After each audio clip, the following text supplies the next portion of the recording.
Tutto il tempo del mondo è un libro su cui stiamo lavorando adesso in casa editrice. È un libro che è un po' il cugino di un libro che negli ultimi anni per editore è diventato una sorta di bestseller, che è L'arte dell'attesa della giornalista tedesca Andrea Köhler. Anche in questo caso l'autore è un tedesco, si chiama Thomas Girst ed è il responsabile culturale, il manager culturale di BMW, critico d'arte, curatore di mostre, che ha scritto questo libro, piccolo libro, in cui racconta 28 storie, che possono essere di personaggi, artisti, musicisti, ma anche scienziati, e che possono anche essere storie di luoghi o storie di registri, come per esempio lo straordinario registro delle fioriture dei ciliegi in Giappone, che da secoli ormai viene aggiornato ogni anno con la data delle prime fioriture. Qual è il concetto di questo libro? Cosa ci racconta Girst?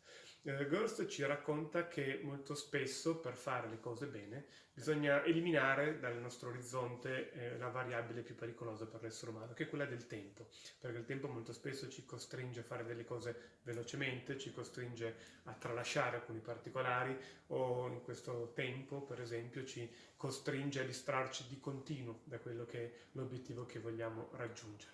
Il libro di Girst non è un libro sulla lentezza, è molto distante dal concetto di slow, anzi è un libro che racconta il tempo come qualcosa che va vissuto appieno. Non vuole dire di rallentare, anzi dice anche di usare la velocità o di usare tutto quello che possiamo fare senza mai perdere di vista il nostro obiettivo finale. Il libro di Thomas Girst è una specie di canto alla capacità di capire che tutto quello che facciamo dipende più da noi che dal mondo che ci circonda. E per farlo bene dobbiamo astrarci da un fluire continuo che molto spesso è il limite più grande che ci poniamo. Tutto il tempo del mondo è tradotto da Daniela Idra, la copertina è molto, molto bella secondo me, è disegnata da Marta Giunipero. Tutto il tempo del mondo è lui, Thomas Girst.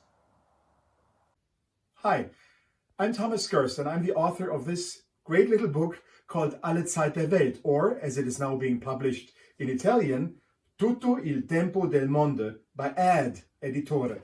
I'm actually very proud of this, and I'm standing here in front of my library because what the book is all about is that beauty can come into being when we take our time, when we are not rushed, when we are not being told to do this or that, when we are not constantly diverted to do something else, but if we focus. The library is a great example of this because we can connect, as Charles Baudelaire once said, we can connect to great minds across the decades, across the centuries, across the millennia, by delving into art, by delving into literature, by delving into music. And my book is 28 chapters about people taking their time. If we are constantly told what to do by an algorithm, I really argue for the detour. Not the shortcut, but serendipity. Some things that we come across by chance and by coincidence. And 28 little chapters tell you about amazing people in humankind that have come up with great things in science, in math, in literature, in art, throughout the decades and the centuries by taking their time. I'm standing in front of my library, or parts of it, and you know what? Here is all of Italo Calvino's work, which I'm so happy to read and happy about. And here, of course, we have a Boccaccio's Decamerone. We know when Boccaccio wrote the Decamerone and what it is all about. I can read this in another language 500 years later, half a millennium later, because this is how we can connect. And this is what feels right. And this is what feels beautiful in a time where ugliness is really spreading. So that's basically all that I wanted to say. And that's my little pitch for this book. I'm speaking to you from southern Germany, from Munich, in late March 2020. And my prayers and all of our thoughts, all my family's thoughts, also go out to Italy and the horrible things that you have to go through right at this moment.